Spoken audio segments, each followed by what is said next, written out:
Union News, the 18th of February, 2024. Welcome to Union News, featuring reports from the labour and trade union movement in the UK. Writing is by Pat Harrington and music is by Tim Bragg. Junior doctors to strike for 5 days in England and 7 days in Wales over pay dispute. Junior doctors in England are set for a fresh strike over 5 days this month, and those in Wales are preparing for their own extended action. The English stoppage follows a 6-day strike by junior doctors in the BMA union last month, the longest in the health service's 76-year history. The 10th round of junior doctors' strike in England is set to take place from 7 a.m. on Saturday the 24th of February to 11:59 p.m. on Wednesday the 28th of February. BMA consultant members voted to reject a new government pay offer last month, raising the possibility of further strikes by consultants and junior doctors again. The BMA said the Tory offer in England of a 3% pay increase, on top of a roughly 9% rise already offered, was not credible. It said it did not address 15 years of inflation-linked pay erosion. The BMA Junior Doctors Committee is also balloting for a further 6-month strike mandate.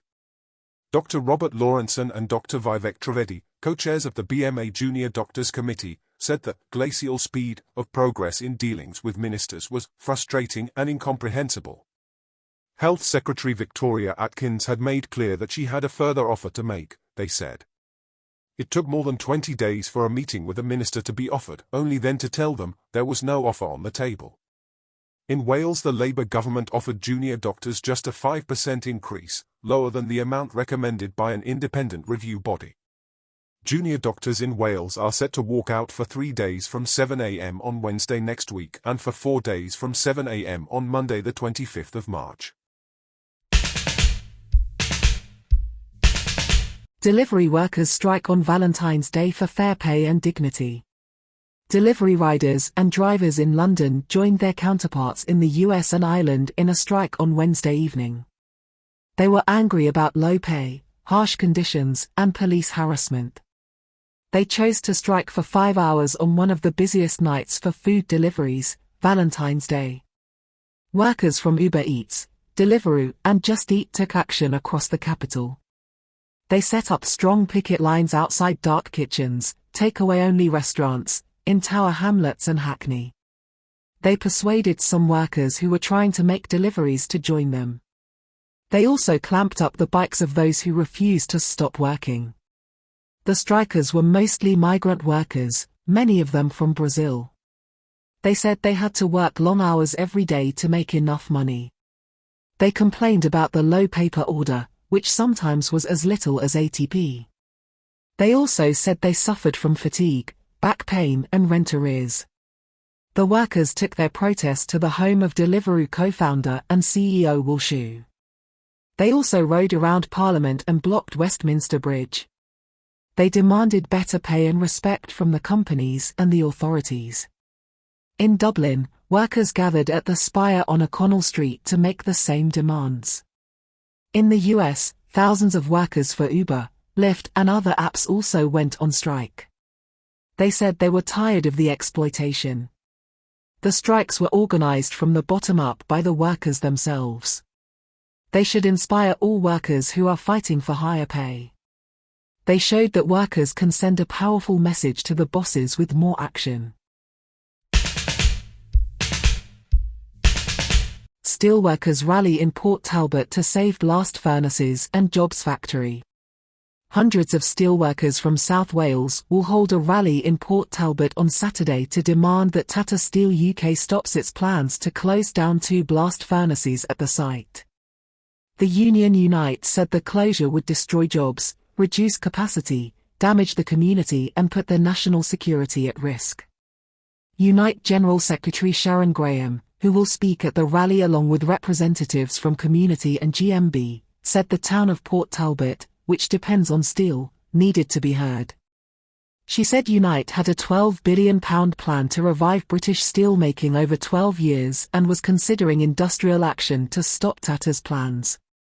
Tata Steel UK announced last month that it would shut down the blast furnaces as part of its £1.25 billion 4-year plan to build electric arc furnaces, EAFs, at the site. The company said it had secured a £500 million government support for the plan, which would save 200 jobs and create some temporary ones. However, the plan would also result in the loss of 2,800 jobs and reduce the steel output by half. The rally will take place at the Civic Centre Square in Port Talbot and will be attended by local politicians and union representatives. A separate plan by Community and GMB, which has the support of industry experts, the Labour Party and members of the Senedd, will also be presented.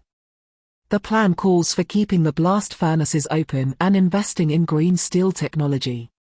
Aberavon MP Stephen Kinnock, who will also speak at the rally, said Tata should not rush into a decision that would have irreversible and damaging consequences for the steel industry and the region.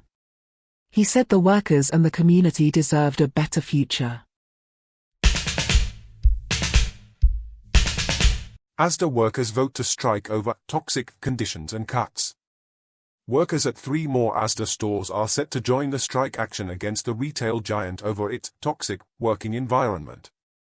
The GMB union accused the owners of Asda, the billionaire Issa Brothers and TDR Capital, of asset stripping the company and cutting staff hours and pay.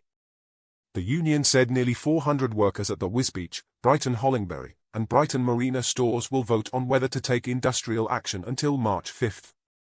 They are unhappy with the poor health and safety, inadequate training, lack of collective bargaining and failure to resolve equal pay issues at Asda. The strike action follows the first ever walkout by Asda workers in Gosport earlier this month. The GMB national officer Nadine Houghton said the strike was a result of the continuing asset stripping of Asda at pace. She said the company had cut an estimated 8 million hours from the shop floor in the past 2 years, reducing staff costs by tens of millions of pounds.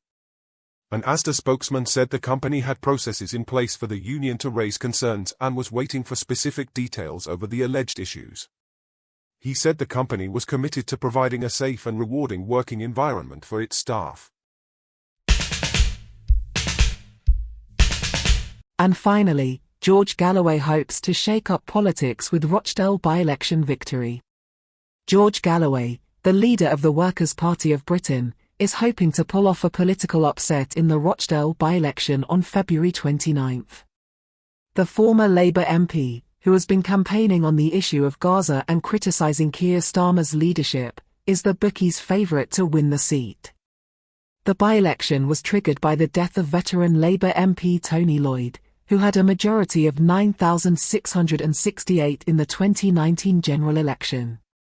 However, Labour's chances of retaining the seat have been damaged by the suspension of its candidate, Azhar Ali, over alleged anti-Semitic remarks.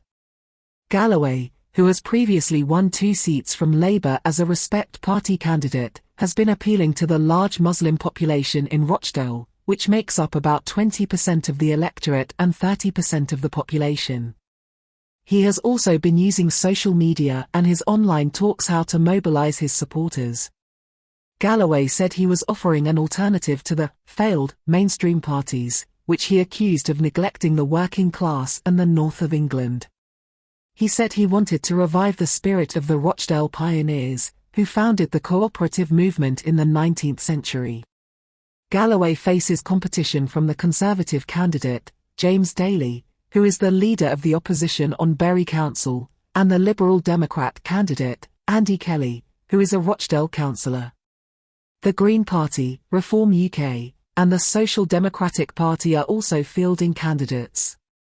The result of the by-election could have significant implications for the future of British politics, as it could signal a shift in the loyalty of traditional Labour voters and the emergence of a new force on the left. Galloway said he was confident of winning and making history in Rochdale.